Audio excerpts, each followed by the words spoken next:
بسم الله الرحمن الرحيم. نحمده ونصلي على رسوله الكريم، أما بعد، فأعوذ بالله من الشيطان الرجيم. بسم الله الرحمن الرحيم. فإذا قضيتم الصلاة فاذكروا الله قياما وقعودا وعلى جنوبكم فإذا اطمأننتم فأقيموا الصلاة إن الصلاة كانت على المؤمنين كتابا موقوتا. صدق الله العظيم.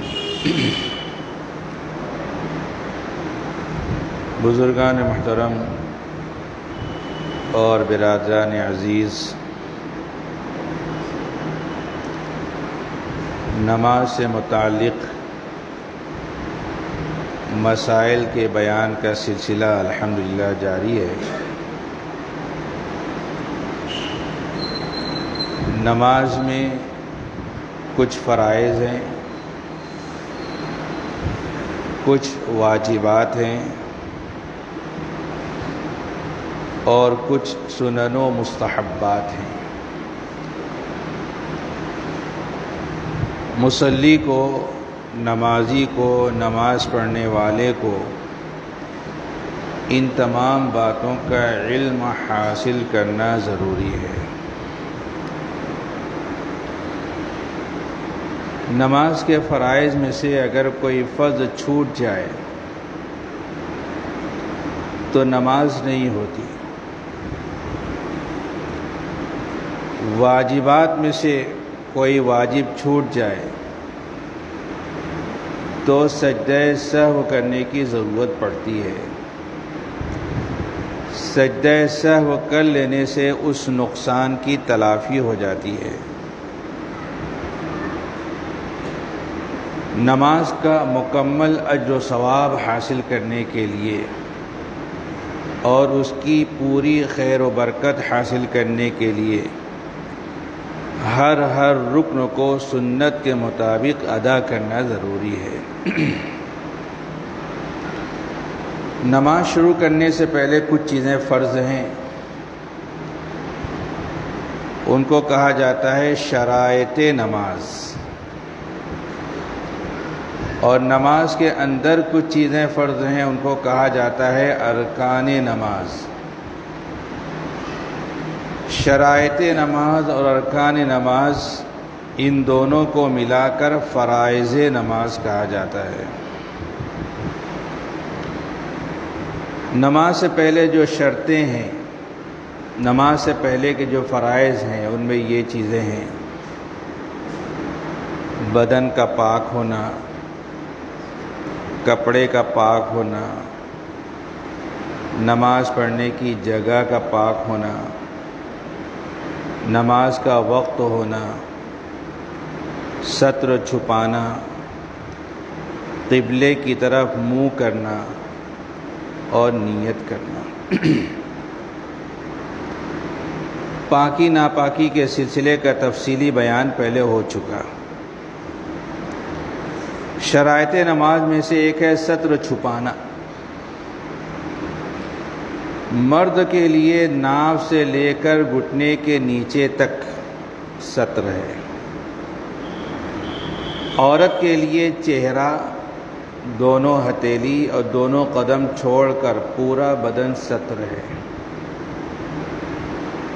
مرد کے لیے جو چیزیں ستر ہیں، ان کا نماز کے اندر ڈھکا رہنا، چھپا رہنا ضروری ہے.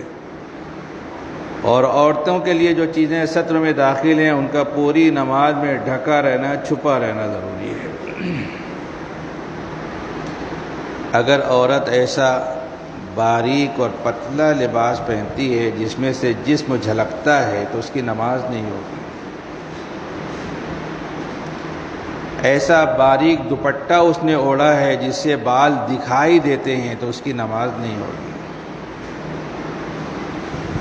یا کسی موٹے کپڑے سے، موٹی چادر سے پورا سر ڈھکا ہوا ہے لیکن چوٹی اس چادر یا کپڑے یا اوڑھنی کے باہر لٹک رہی ہے تو بھی نماز نہیں ہوگی۔ عورت کا بال، اس کی چوٹی، یہ بھی ستر کے اندر داخل ہے۔ شرائط نماز میں سے ہے قبلے کی طرف رخ کرنا۔ مسجد قبلے کے رخ پر بنتی ہے۔ مسجد میں آ کر کے کوئی نماز پڑھے تو اس کا منہ قبلے کی طرف ہوتا ہے۔ البتہ کبھی بندہ کسی ایسی جگہ چلا جاتا ہے جہاں پر اس کو قبلے کا علم نہیں ہوتا اور کوئی قبلہ بتانے والا بھی نہیں ہوتا، تو ایسے شخص کے لیے حکم یہ ہے کہ خوب غور و فکر کر لے، خوب سوچ بچار کر لے کہ قبلہ کدھر ہو سکتا ہے۔ اس کو اصطلاح میں کہتے ہیں تحری کرنا، خوب غور و فکر کرنا، سوچنا۔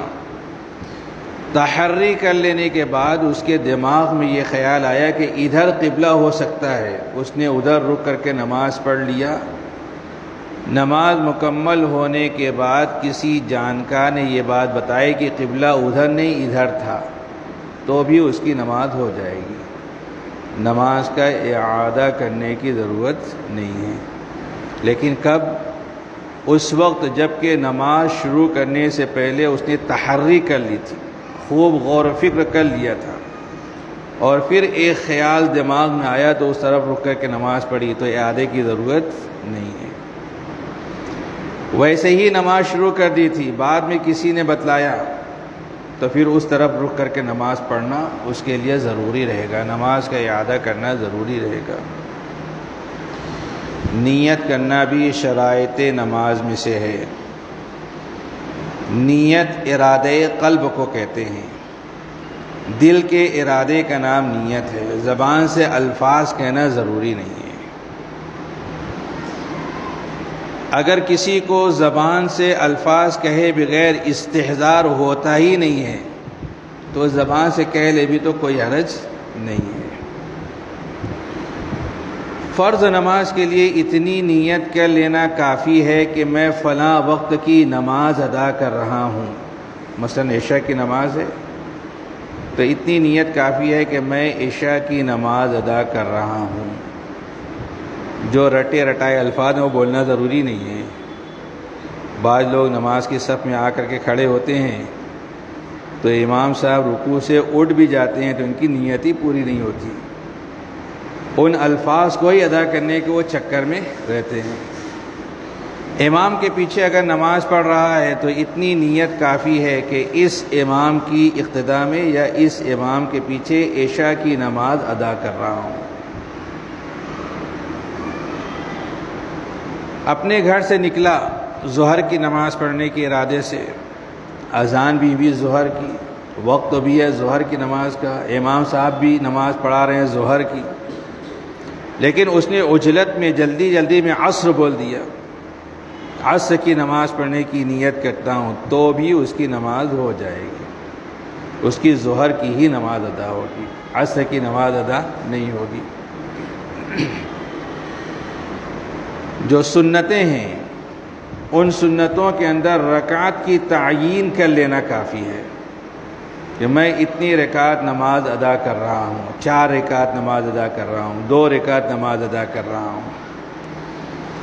ایسا بولنا ضروری نہیں ہے کہ نیت کرتا ہوں میں 2 رکعت سنت موقدہ وقت عشاء کی، ایسا بولنا ضروری نہیں ہے، صرف رکعت کی نیت کر لینا کافی ہے، 4 رکعت نماز ادا کرنے کی نیت کرتا ہوں۔ نفل نمازوں کے اندر مطلق نیت کر لینا کافی ہے۔ مطلق نیت کا مطلب یہ ہے کہ یہ نیت کر لینا کہ میں نماز پڑھ رہا ہوں، بس کافی ہے، پھر جتنی رکعتیں پڑھنا ہے 2 4 6 8 پڑھتا رہے، اتنی نیت کر لینا کافی ہے۔ وتر کی نماز واجب ہے، اس کی نیت میں وتر یہ نیت کرنا، یہ ارادہ کرنا یا زبان سے کہنا ضروری ہے، واجب ساتھ میں ملانے کی ضرورت نہیں ہے۔ عام طور پر لوگ اس طریقے سے نیت کرتے ہیں کہ میں نیت کرتا ہوں 3 رکعت وتر واجب ادا کرنے کی، وہ تو ہے واجب، صرف وہ وتر بھی بول دیا تو کافی ہے، اس سے بھی نماز ادا ہو جائے گی۔ دین میں بہت سہولت ہے، بہت آسانیاں ہیں۔ مکہ معظمہ میں ایک صاحب ملے مسجد حرام میں، ایک حافظ تھے، ان کے ساتھ میں ایک غیر حافظ تھے۔ ملاقات ہوئی، خیر خیریت پوچھا تو حافظ صاحب نے کہا کہ ان کو میں 15 دن سے اعتکاف کرنے کی دعا یاد کرا رہا ہوں، وہ دعا ان کو یاد نہیں ہو رہی ہے۔ وہ دعا اگر یاد ہو جائے تو آگے کچھ ان کو یاد کراؤں۔ تو میں ان کو بولا کہ تم کیا یاد کرا رہے ہو؟ تو انہوں نے کہا کہ میں یہ الفاظ یاد کرا رہا ہوں، نویت الاعتکاف للہ تعالی۔ یہ الفاظ اس کو یاد نہیں ہو رہے ہیں۔ وہ حافظ صاحب جس کو یاد کرا رہے تھے، میں نے اسے کہا کہ تم یہ بول سکتے ہو کہ میں اعتکاف کی نیت کرتا ہوں؟ بولے ہاں یہ تو بول سکتا ہوں۔ بس اتنا بول لو، ہو گئی تمہاری نیت، اعتکاف کی نیت کر رہا ہوں، یہ بول دینا کافی ہے۔ ان الفاظ کو یاد کرنا اور انہیں کو ادا کرنا ضروری نہیں ہے۔ مسجد میں بھی جب بندہ داخل ہوتا ہے تو کچھ سنتیں ہیں، ان سنتوں میں سے ایک سنت یہ ہے کہ جب مسجد میں داخل ہو اس وقت اعتکاف کی نیت کر لے۔ تو جب تک مسجد میں رہے گا، جو نمازیں پڑھے گا، تلاوت کرے گا، اس کا بھی ثواب ملتا رہے گا، اعتکاف کا ثواب ایکسٹرا ملے گا۔ مسجد کے دروازے کے اوپر دیوار پر اعتکاف کی دعا لکھی ہوئی رہتی ہے، نویت سنت الاعتکاف للہ تعالی۔ یہ رمضان کے آخری عشرے میں جو لوگ اعتکاف کرتے ہیں اس کی دعا ہے۔ روزانہ نماز پڑھنے والا جو مسجد میں آتا ہے اس اعتکاف کی دعا نہیں ہے۔ روزانہ مسجد میں آنے والا مسجد میں داخل ہونے کے ساتھ اعتکاف کی نیت کرنا چاہتا ہے تو صرف اتنا کہہ لے کہ میں اعتکاف کی نیت کر رہا ہوں۔ نماز شروع کرنے کے بعد کچھ چیزیں ضروری ہیں جن کو ارکان نماز کہا جاتا ہے یا نماز کے اندر کے فرائض کہا جاتا ہے۔ ان میں ہے تکبیر تحریمہ کہنا، قیام کرنا، قرات کرنا، رکوع کرنا، سجدہ کرنا، آخری قاعدے میں تشہد کی مقدار بیٹھنا۔ یہ چیزیں نماز کے اندر کے فرائض میں ہیں۔ تکبیر تحریمہ یعنی زبان سے اللہ اکبر کہنا۔ تکبیر تحریمہ کہنا فرض ہے، امام کے لیے بھی، مقتدی کے لیے بھی، اور اس کے علاوہ جو تکبیریں ہیں ان کا کہنا سنت ہے۔ اگر وہ زبان سے ادا نہ بھی کرے، صرف رکوع سجدہ کرتا رہے یا امام کے پیچھے رکوع سجدہ کرتا رہے تو بھی ادا ہو جائیں گے، لیکن جب تک زبان سے اللہ اکبر نہیں بولے گا اس وقت تک کہ کسی نماز میں داخل نہیں ہوگا۔ باجماعت نماز میں بھی امام صاحب کہتے ہیں اللہ اکبر، تو پیچھے جتنے مقتدی کھڑے ہیں سب کو زبان سے اللہ اکبر کہنا ضروری ہے۔ کبھی ایسا بھی ہوتا ہے کہ جماعت جاری ہے،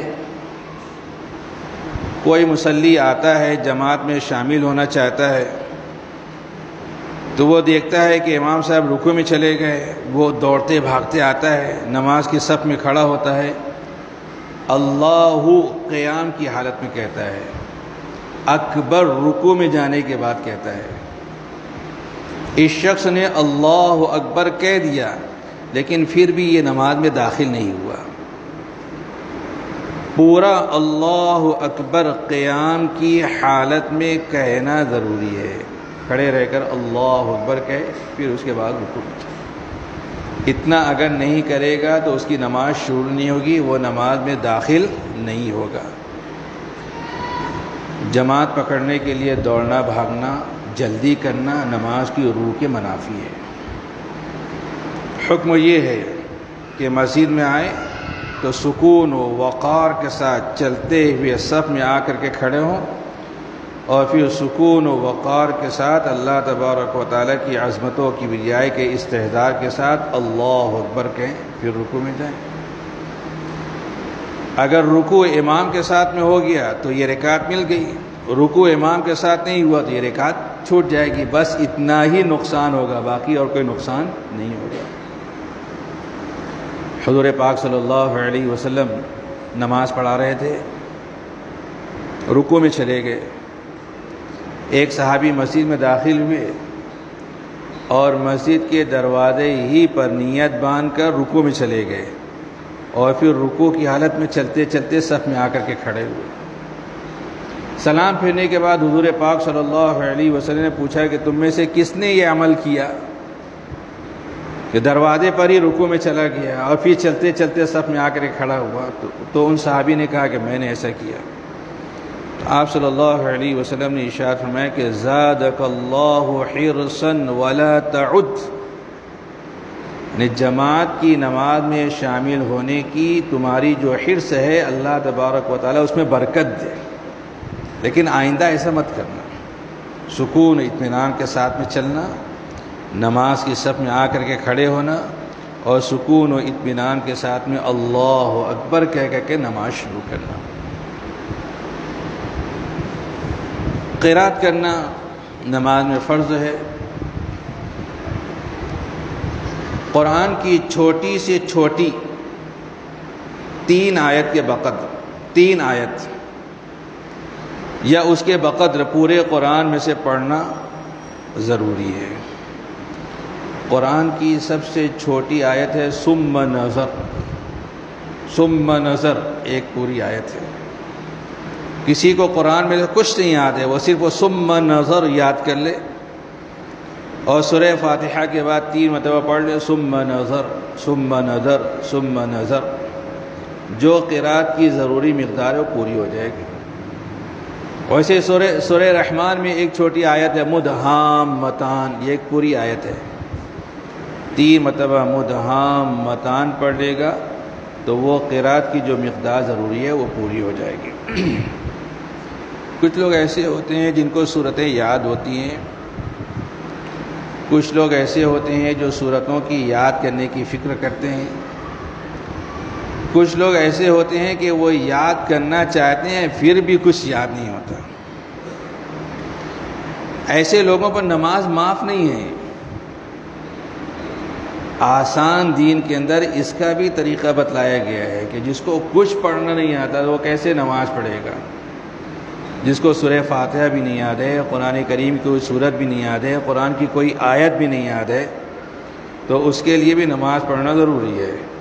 وہ نماز میں آئے گا تکبیر تحریمہ کہہ کر کے جتنی دیر میں سورہ فاتحہ یا کوئی چھوٹی سورت کی تلاوت ہو سکتی ہے اتنی دیر خاموش کھڑا رہے گا، رکوع سجدہ کر لے گا، اس کا فرض جو ادا ہو گیا۔ اس طریقے سے کر لینے سے اس کی نماز کامل و مکمل ہو جائے گی۔ البتہ یہ بات ضروری ہے کہ سورتوں کو یاد کرنے کی فکر کرے، اس کو ویسے ہی نہ چھوڑے۔ رکوع و سجدہ کرنا نماز کے فرائض میں سے ہے کہ جو مسنون طریقہ رکوع و سجدہ کرنے کا بتلایا جائے گا آگے انشاءاللہ اس میں اس کی تفصیل آئے گی۔ اور نماز کے آخری قاعدے میں تشہد کی بقدر بیٹھنا یہ ضروری ہے، اور تشہد پڑھنا التحیات یہ پڑھنا یہ واجب ہے۔ بہت سے لوگوں کو یہ بھی یاد نہیں ہوتی، تو جتنی دیر میں تشہد پڑھی جاتی ہے اتنی دیر وہ قاعدے کے اندر جو بیٹھا رہے اور اس کے بعد جو ہے سلام پھیر دے، اس کی نماز جو ہے کامل و مکمل ہو جائے گی۔ یہ کچھ اہم اور ضروری مسائل فرائض نماز کے تعلق سے تھے۔ اس کے علاوہ واجبات نماز ہیں اور نماز کی سنتیں ہیں، وہ ایک تفصیلی بیان ہے۔ آج اسی پر اکتفا کرتا ہوں۔ واجبات اور نماز کی جو سنتیں ہیں ان کا بیان انشاءاللہ آئندہ ہفتہ کروں گا۔ اللہ عز و جل سے دعا کیجیے کہ اللہ تعالیٰ مجھے بھی آپ تمام حضرات کو بھی ان باتوں کے سمجھنے اور اس پر عمل کرنے کی توفیق عطا فرمائے۔ وآخر دعوانا الحمد للہ رب العالمین۔